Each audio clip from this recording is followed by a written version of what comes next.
If you were on our discussion panel last night, you got an introduction to Mariah Gladstone already.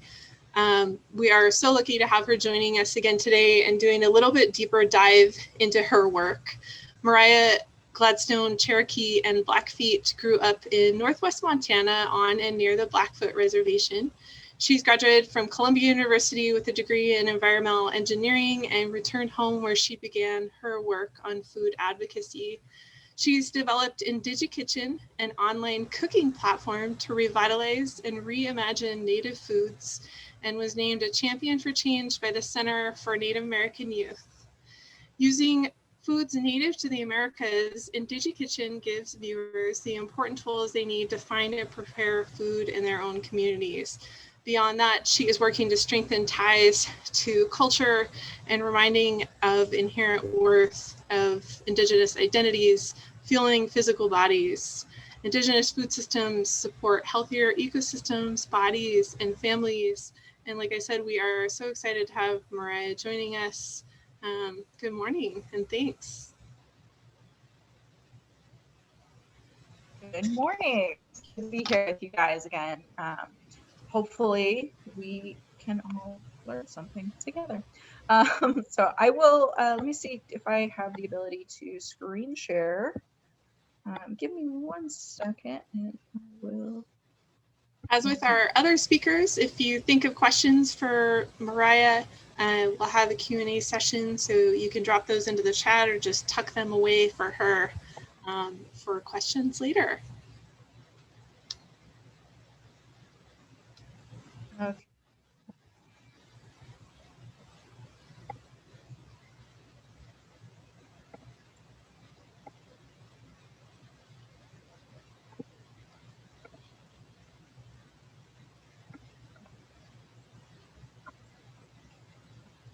Great, that should work.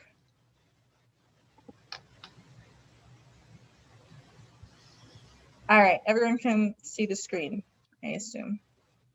Cool, I see nods, so we're good.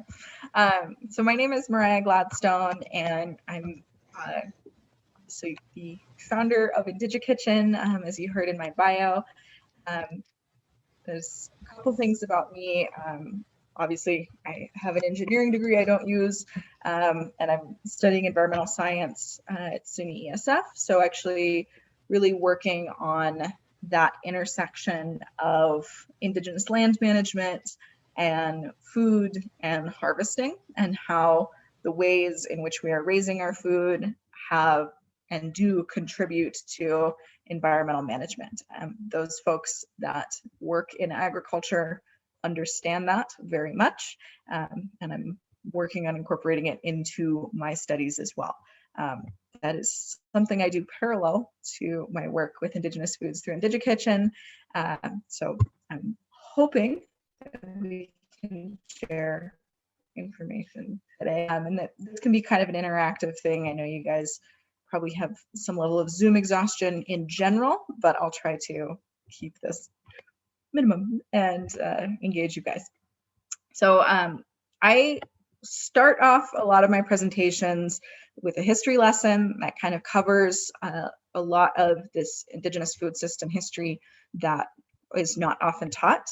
So Indigenous food systems were forced to, or were subjected to a lot of catastrophic changes by colonial governments, both the US as well as Canada, of course, with the idea of controlling Indigenous people.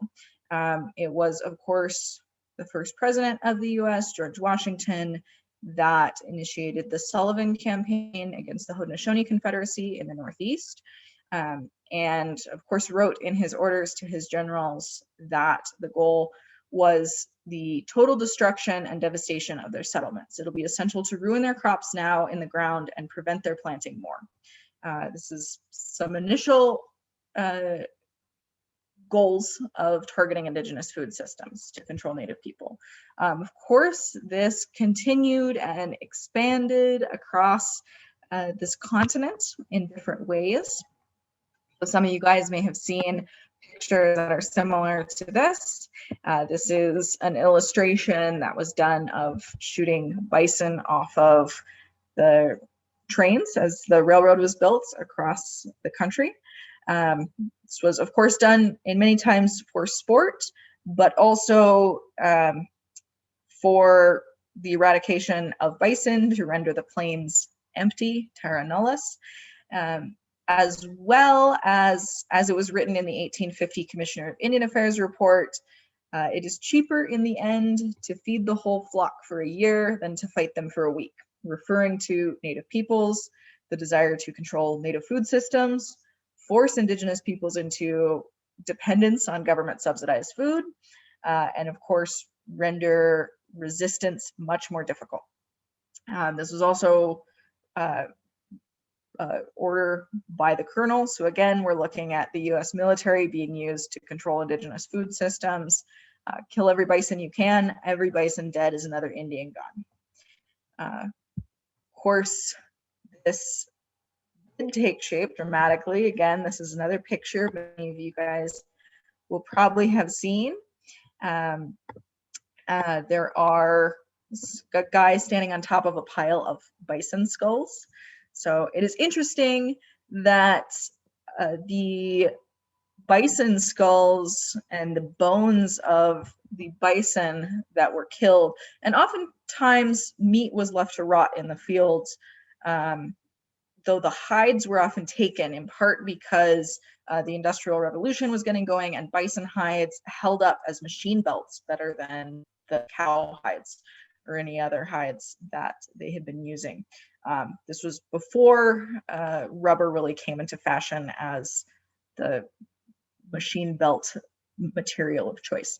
But it was actually the bones that were collected later, often by Native people getting paid very, very, very low amounts to go pick up these bones and collect them.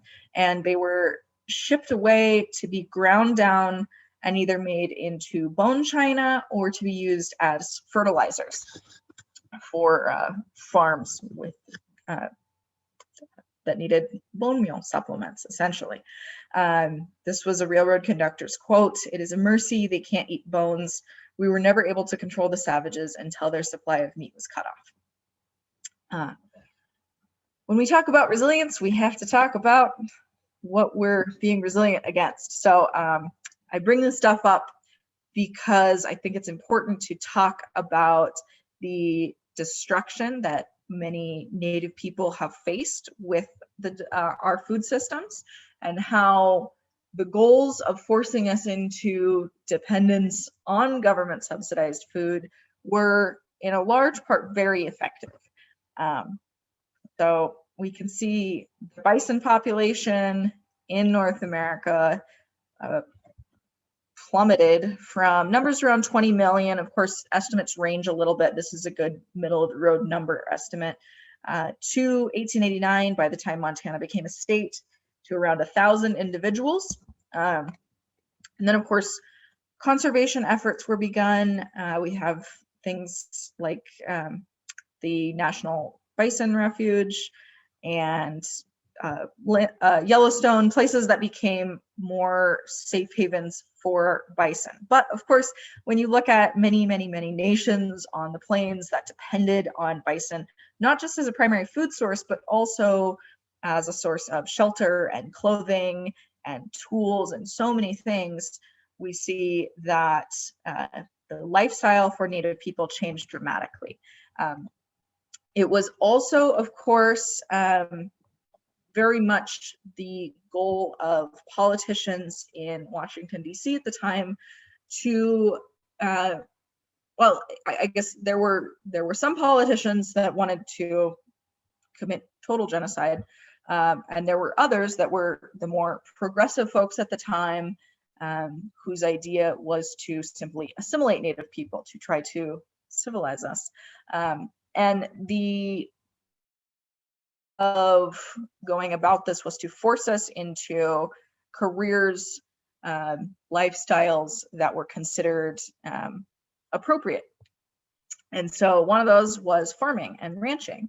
And so it was through the this government policy, once eliminating our food systems, they could begin to change our ways of obtaining food. So first that was through subsidized food, and later we get large scale allotments. So it was through the Dawes Act, where reservation lands, which were preserved initially in the commons, they were to be held by the tribe as a whole without private ownership. It was through the Dawes Act that these were partitioned into sections of land, kind of like the Homestead Act partitioned many parts of the country into individual sections. The Dawes Act did a very, very similar thing with Native people in order to force us into farming and ranching lifestyles. Of course, this shifted things away from this idea of the commons in which we manage the land as a collective. We, of course, allowed free range of the bison and the other game animals, and also changed our pattern of movements based on where the plants that we were harvesting grew. Where did this thing grow best? We'll go to that plant. And so this was a massive, massive shift. And this caused a lot of disparities. It also caused that excess land that was not partitioned away and, oh, we're all out of Indians to give the land to on the reservation. It opened up a lot of those allotments for non-Native people as well, essentially rendering a lot of land within the reservation boundaries in non-Native ownership. So we see massive changes to the food system. Diving into this a lot more with you guys than I do with a lot of groups, because this group understands a lot of those complicated farming and ranching dynamics. This is my very simple math problem, which is that desire to render the lands empty and the desire to control Native people resulted in this destruction. But we say this both have a lot of environmental consequences and a lot of social consequences in Native communities. Of course, taking away people's entire food systems, forcing them to depend on others for their main sources of food, creates a myriad of challenges within our communities, but also for the environment.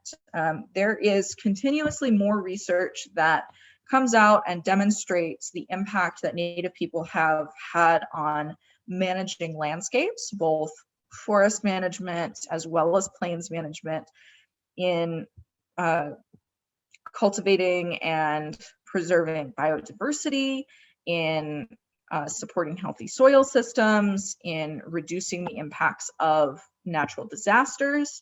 And then, of course, we look at these impacts within our community of being forced to rely on subsidized, preservative-packed food that have a lot of elements of food that our bodies were not necessarily used to. So this is, of course, where we see things like wheat flour. We see things like dairy products, sugars, higher saturated fats being introduced into our diets. So this is an image of ration cards down on the bottom right. So you can see that ration cards became incredibly important possessions for Native people in the late 1800s, in part because that was the family's main way of obtaining food. You can see in certain museums, you can go and you can see really beautifully decorated ration card purses that were designed specifically for these cards, and they were beaded because they were such an important thing for people at the time. Of course, ration systems eventually transitioned to other forms of government subsidies. We see things like the Commodity Food Program, which was started during the Great Depression, but still exists in Native communities as FDIPR, the Food Distribution Program on Indian Reservations. Of course, a lot of these things are high in carbohydrates. They're designed to be shelf stable, not need refrigeration. We see fruits and vegetables, but often, always, they are canned. They may be packed in syrup. So things like this, of course, high in salt, high in sugar, high in starches, and generally fairly low protein content. And this is also where you see a lot of other subsidized food programs mandate like consumption of dairy.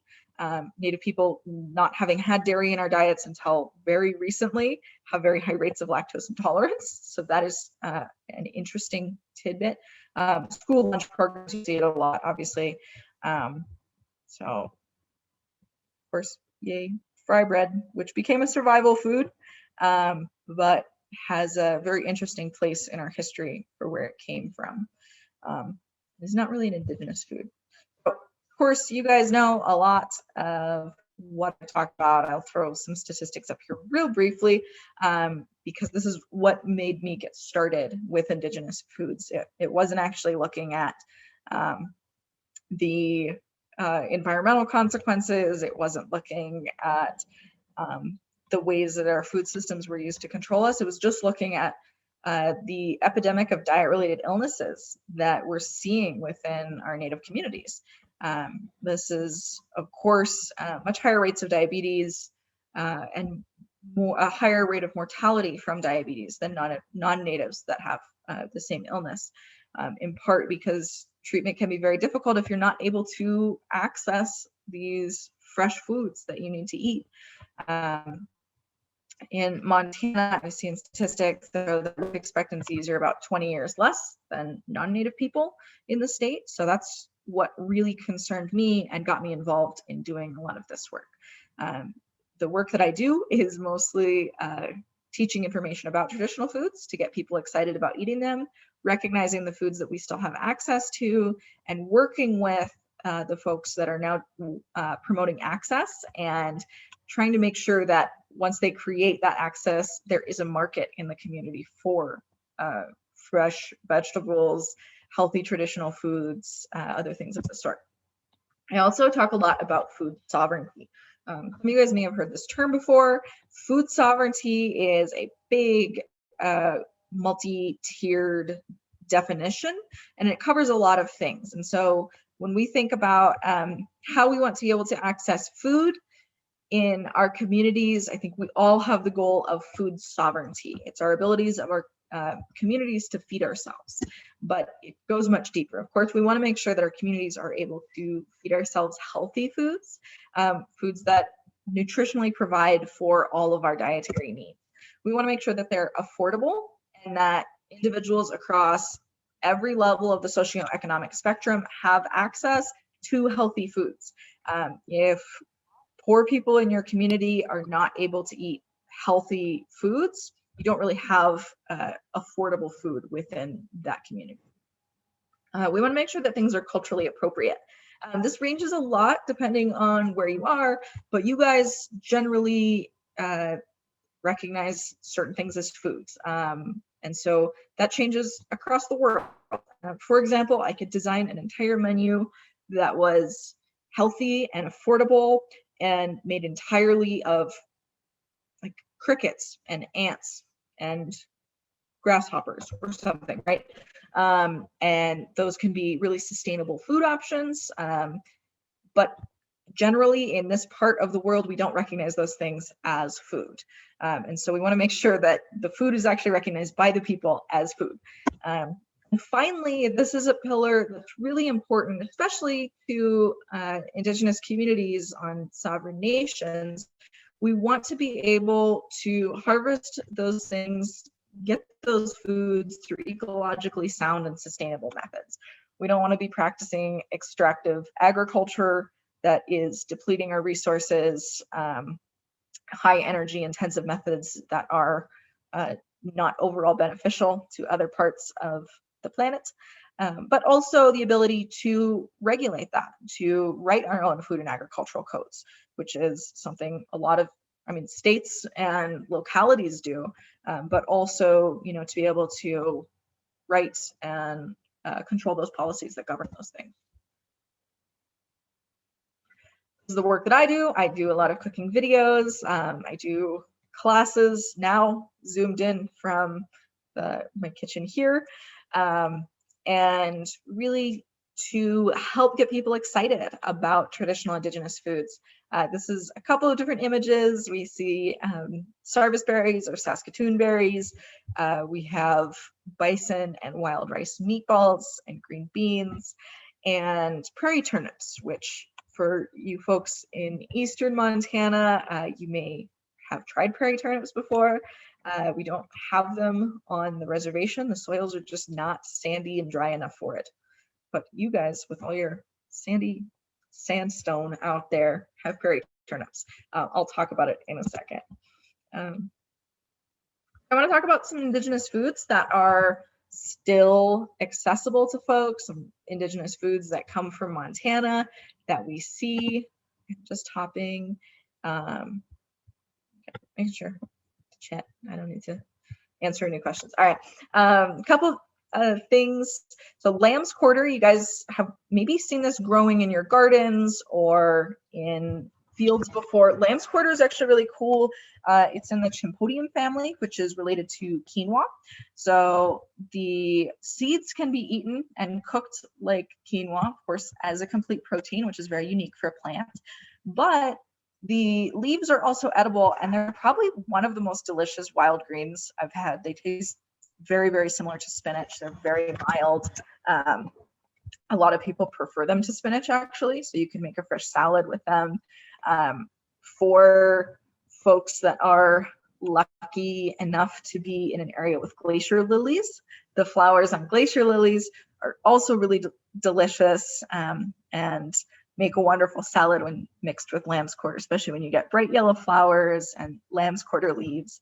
Just really good. Of course, now my clicker's not working. There we go. Wild onions. We have a lot of varieties of wild onions in the state. Some of them grow on the dry prairies. Some of them grow in more moist soils. Almost all onions are edible, and they're fairly easy to identify because they smell like onions.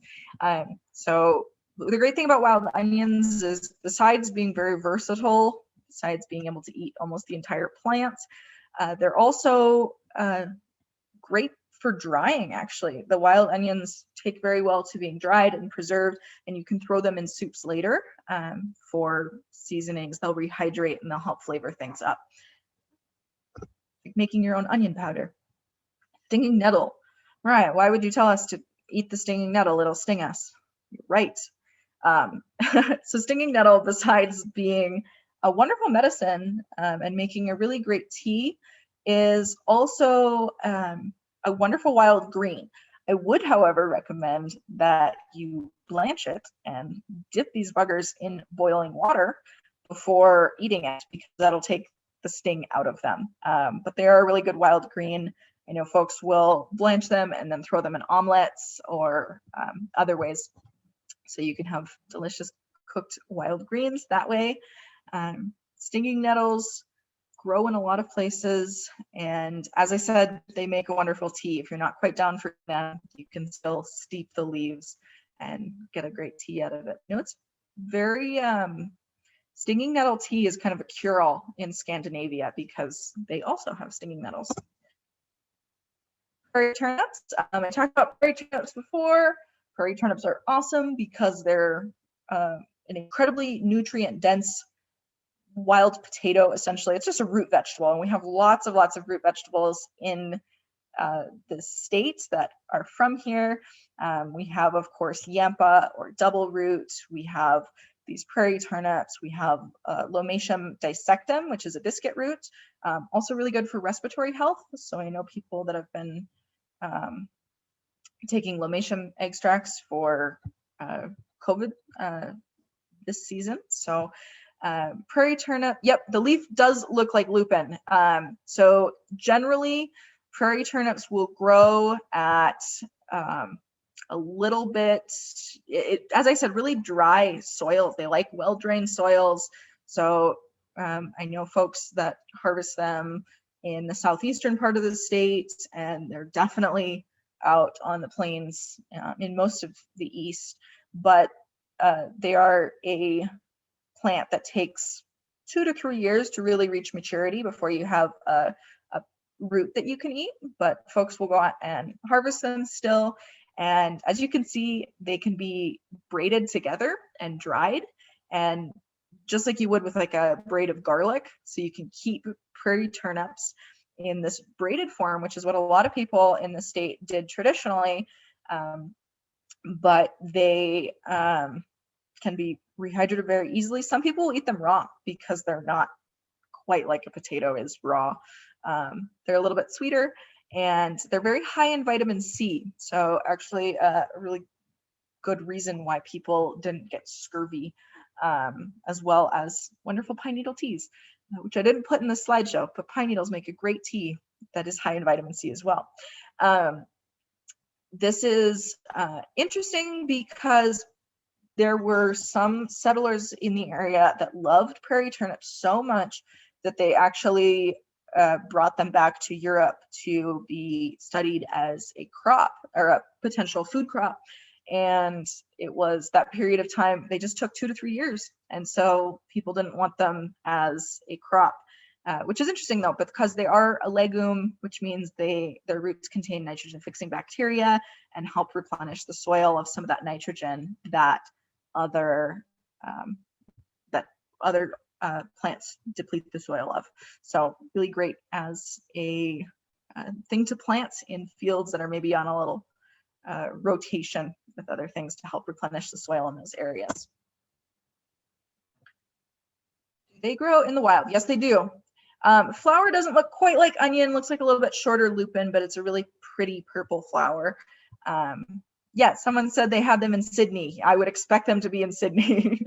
So yes, they do grow in the wild. I have prairie turnip seeds, but I haven't tried growing them here, in part because we live in a place with very moist soils. So I'll be interested to see if I can plant them in pots or try them in my greenhouse. But you can definitely buy prairie turnip seeds online. So they're around, and I love them. If you didn't get that yet. Breaking my slideshow. Let's see. Elderberry. So I mentioned elderberry last night. Elderberry is really interesting. Of course, now with the peer-reviewed studies that are showing the effectiveness of elderberry in fighting the flu, you can buy elderberry lozenges and syrups and things right in most pharmacies. But elderberry grows around different parts of the state, more in the western part of the state, in your warmer mountain climates. I've seen it on like Big Mountain and stuff, but it's a Sambucus nigra, I think. And elderberry is great. You don't want to eat the berries without cooking them. They need to be cooked because of the cyanide in the berries. Don't let that freak you out. Everything really has cyanide. Apple seeds have cyanide in them too. But you want to cook them. So the best way to turn elderberries into something really good and edible is to boil the berries for about 30 minutes in some water. You can even have dried elderberries and do the same thing to rehydrate them, and then squeeze the heck out of them with a cheesecloth to strain all of that juice out. And then from there, you can do a variety of things. A lot of people just add honey and cinnamon and cloves to them, and you can make your own elderberry syrup, which is great both on pancakes as well as taking spoonfuls of it if you start coming down with flu symptoms. But as I said, I used elderberry juice and made barbecue sauce with it too. So variety of things that you can do with elderberries. Wild rice. I actually threw this in here because I love wild rice. Even though it is not something that's native to Montana, it grows farther out in the Great Lakes region. And so wild rice, though it looks a lot like rice, is not in the same family. It's actually a grass.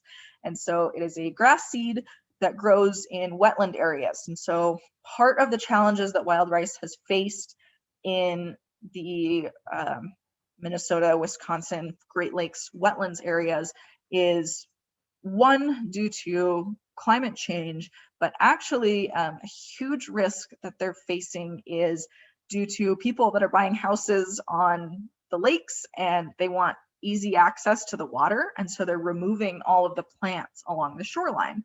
And in effect, they're removing a huge source of food, not just for themselves, but also for other folks or other birds and animals that rely on the wild rice as well.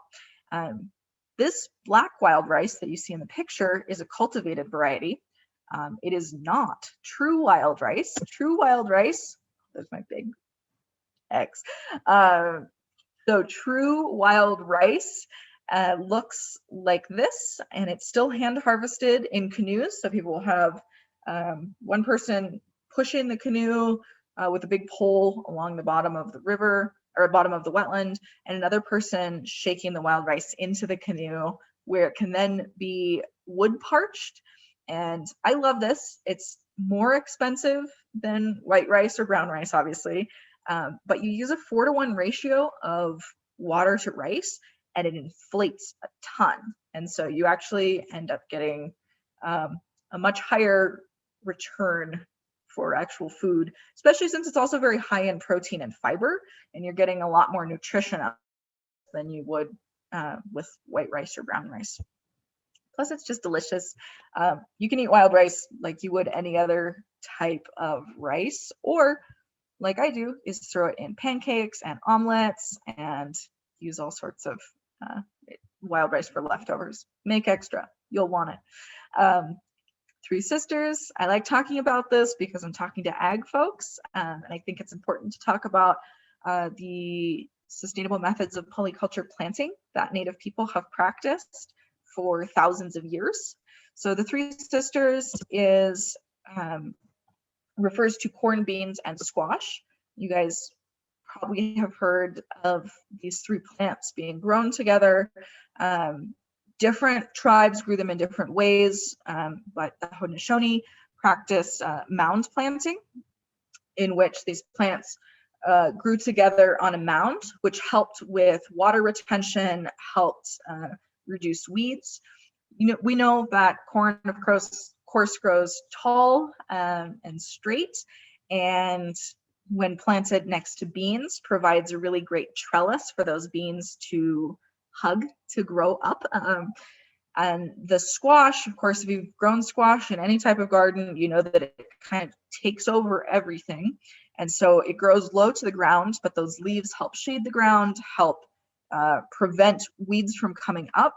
And some of those squash leaves also help fight pests because they're kind of that weird texture that a lot of bugs don't necessarily want to crawl on.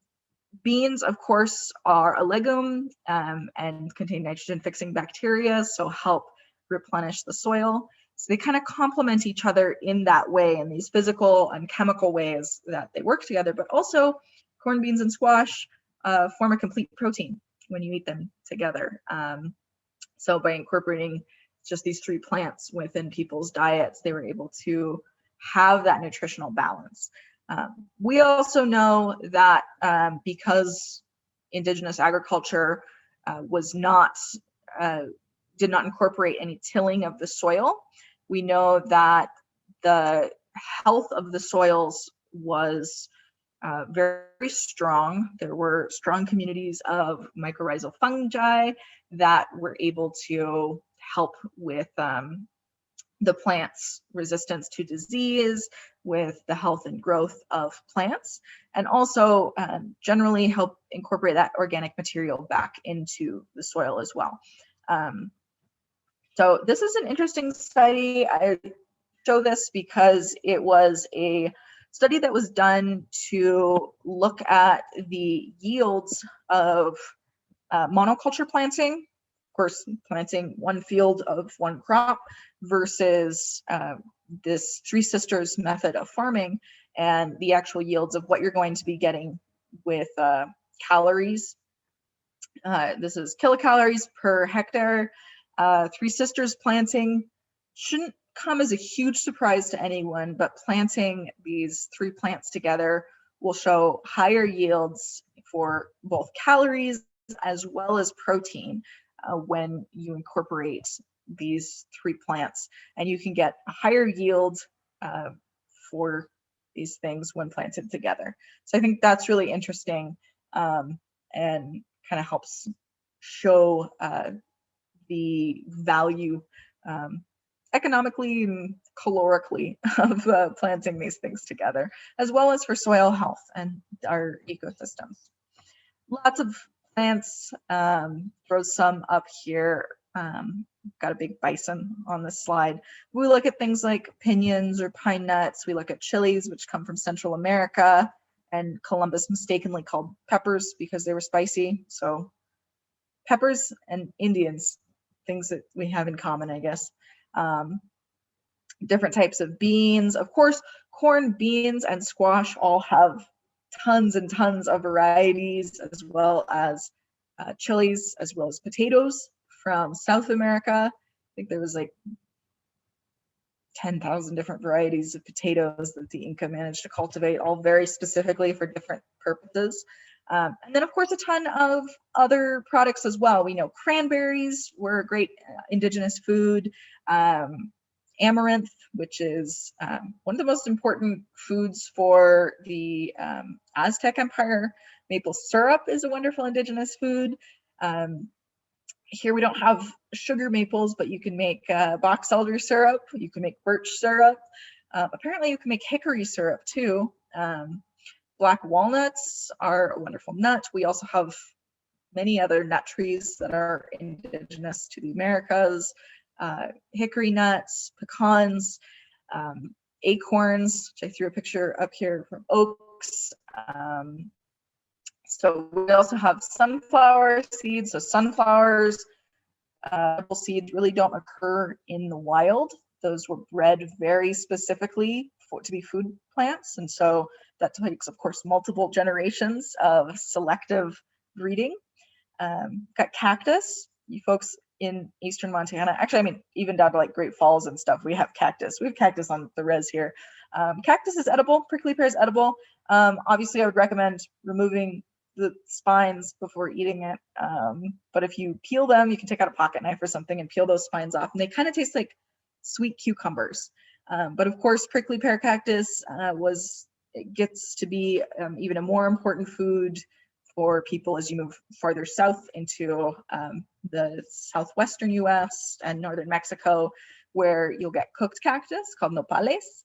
And then, of course, the little cactus fruit that was eaten. There's hard seeds that were just crunched up and eaten with it. But those little sweet fruits are made into jams and things of the sort as well. And then, of course, we have tons of varieties of fish and everything else.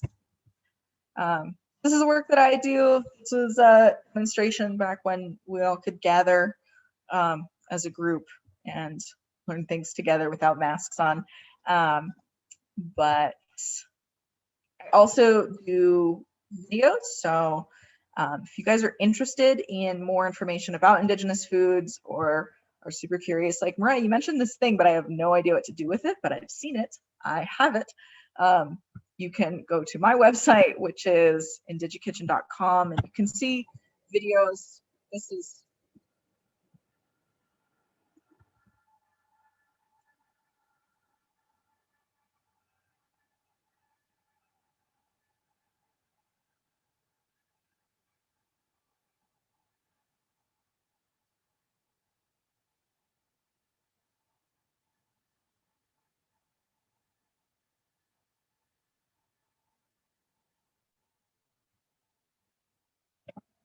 It's a very simple video I wanted to show you guys, but it highlights kind of the work that I do. It was a video of obviously showing how to make maple sugar from maple syrup, which is very easy. You can do it. You don't need to buy maple sugar that's super expensive in the stores when you can make it from big things of maple syrup.